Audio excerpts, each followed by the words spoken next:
ساری زندگی کی قضا نمازیں ادا کرنے کا 5 منٹ میں آسان سا طریقہ۔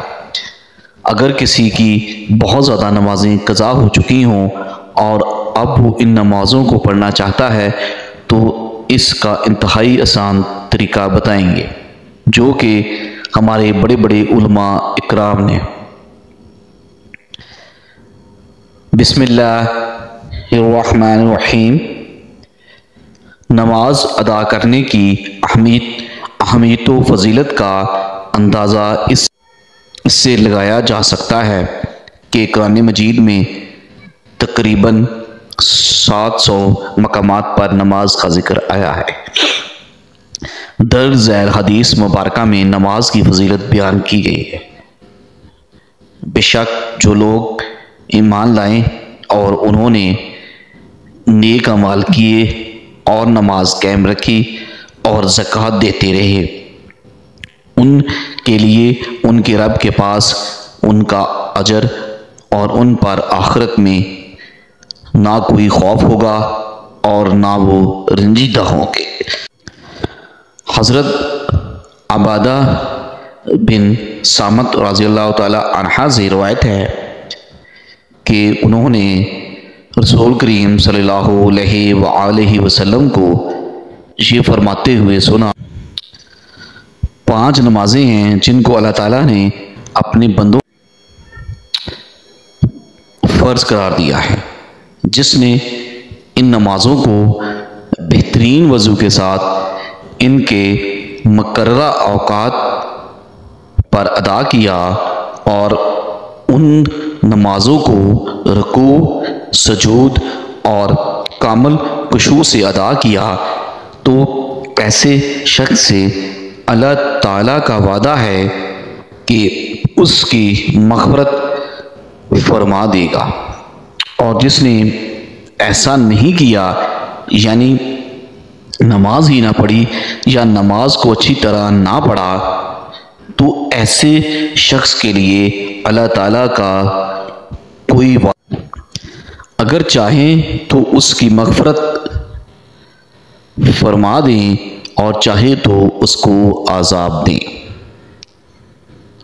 حضرت ابو ذر رضی اللہ تعالی عنہ سے روایت ہے کہ حضور نبی اکرم صلی اللہ علیہ وآلہ وسلم موسم سرما میں جب پتے درختوں سے گر رہے تھے باہر نکلے۔ آپ صلی اللہ علیہ وآلہ وسلم نے ایک درخت کی 2 شاخوں کو پکڑ لیا۔ ابو ذر رضی اللہ تعالی عنہ فرماتے ہیں کہ شاخ سے پتے گرنے لگے۔ راوی کہتے ہیں کہ حضور صلی اللہ علیہ وآلہ وسلم نے پکارا، اے ابو ذر، میں نے عرض کیا لبیک یا رسول اللہ۔ حضور صلی اللہ علیہ وآلہ وسلم نے فرمایا، مسلمان بندہ جب نماز اس مقصد سے پڑھتا ہے کہ اللہ تعالیٰ کی رضا حاصل ہو جائے تو اس کی گناہ اس طرح چڑھ جاتے ہیں جس طرح یہ پتے درخت سے جڑتے جا رہے ہیں۔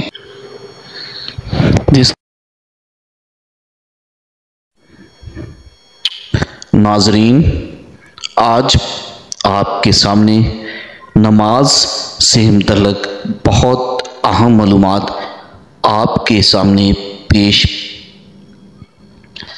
کرنے جا رہے ہیں۔ محترم ناظرین، قضا نمازیں کیسے پڑھیں؟ اگر کسی کی بہت زیادہ نمازیں قضا ہو چکی ہوں تو اب وہ ان نمازوں کو پڑھنا چاہتا ہے تو ان نمازوں کے پڑھنے کا آسان طریقہ کیا ہے؟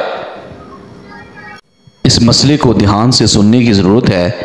امید کرتے ہیں کہ یہ ویڈیو سن کر آپ کو بہت زیادہ فائدہ حاصل ہوگا۔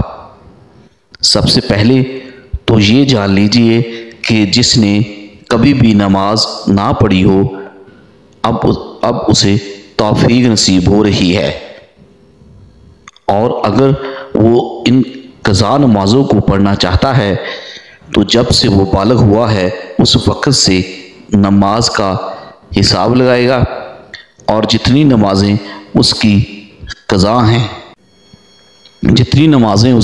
ہیں اگر وہ ان تمام نمازوں کو ادا کرنا چاہتا ہے، لیکن اسے بالغ ہونے کی جو تاریخ یاد نہیں ہے، اسے معلوم نہیں ہے کہ کب وہ بالغ ہوا تھا، تو فقہ کرام فرماتے ہیں کہ احتیاط اسی میں ہے کہ اگر عورت ہے تو پھر 9 سال سے، اگر مرد ہے تو پھر 12 سال سے بلوغت کا حساب لگائے، اور پھر اسی حساب سے جتنے سالوں کی قضا نمازیں اس کے اوپر ہیں ان تمام نمازوں کو ادا کریں۔ اور دوسری بات یہ بھی یاد رکھنے کے قابل ہے کہ قضا نماز ہر روز کی 20 رکعتیں ہوتی ہیں، یعنی قضا نمازوں میں سنتوں اور نوافل کی قضا نہیں ہوتی، صرف فرض اور وتر ہی کی قضا کی جاتی ہے، یعنی فجر کے 2 فرض، ظہر کے 4 فرض، عصر کے 4 فرض، مغرب کے 3 فرض، اور عشاء کے 4 فرض اور 3 وتر، ان کی قضا کی جائے گی۔ اس کے علاوہ باقی جو سنتیں اور نوافل ہیں ان کی قضا نہیں کی جائے گی۔ اور قضا نماز کی نیت کیسے کرنی ہے؟ نیت کہتے ہیں دل کے پختہ ارادے کو، لیکن اگر زبان سے کہنا چاہیے تو پھر اس طرح سے بھی کہہ سکتے ہیں کہ میں نیت کرتی ہوں یا کرتا ہوں سب سے پہلے قضا ہونے والی فجر نماز کے واسطے اللہ تعالیٰ کے منہ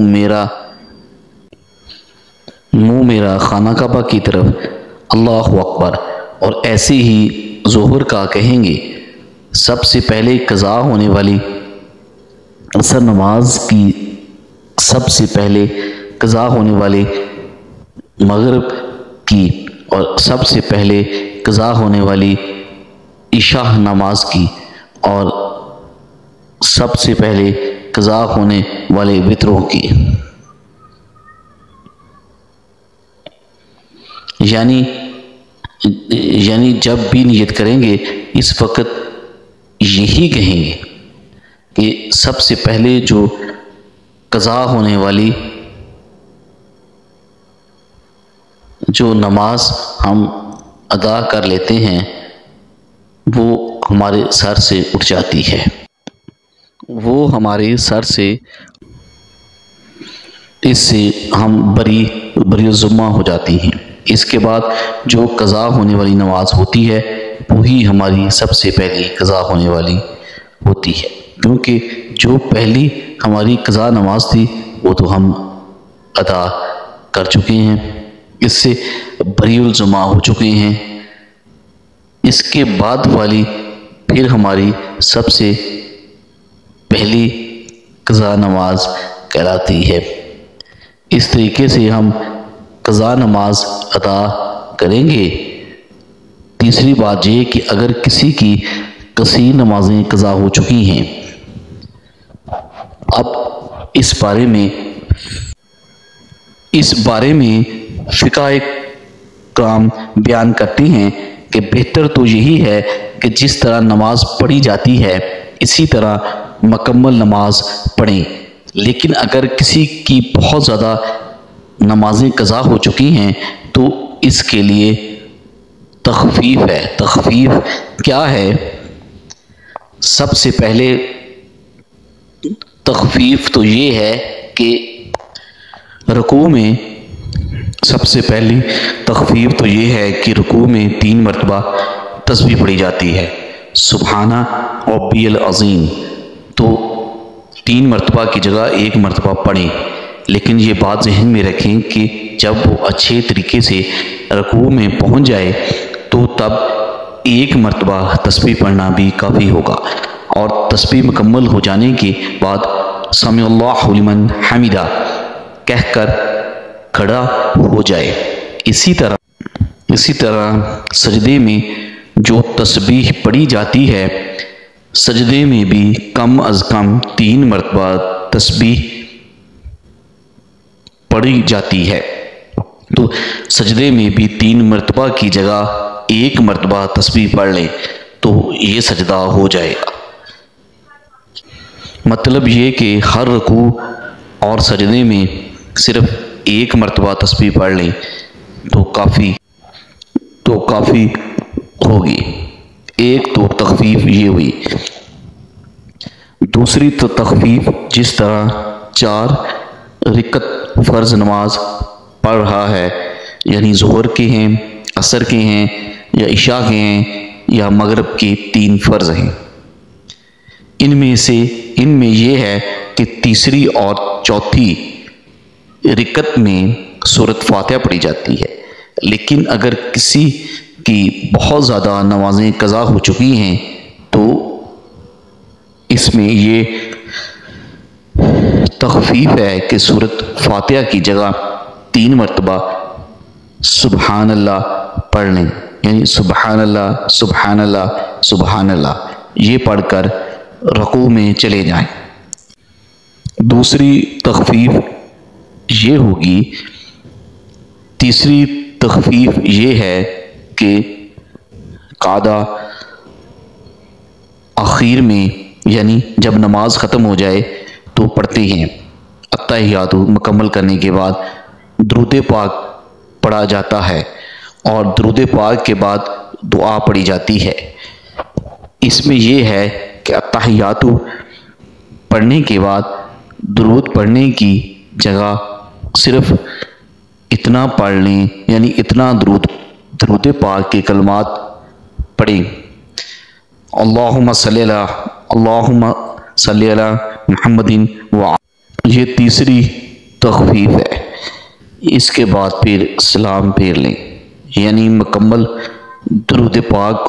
اللہ پاک ہمیں بہتر عمل کرنے کی توفیق عطا فرمائے اور ہم سب کی مغفرت فرمائے، آمین یا رب العالمین۔ ناظرین، کامنٹ باکس میں اللہ تعالیٰ کے 99 ناموں میں سے ایک نام ضرور ٹائپ کریں۔ شکریہ۔ تو ملتے ہیں ایک نئے ویڈیو میں۔ اللہ حافظ۔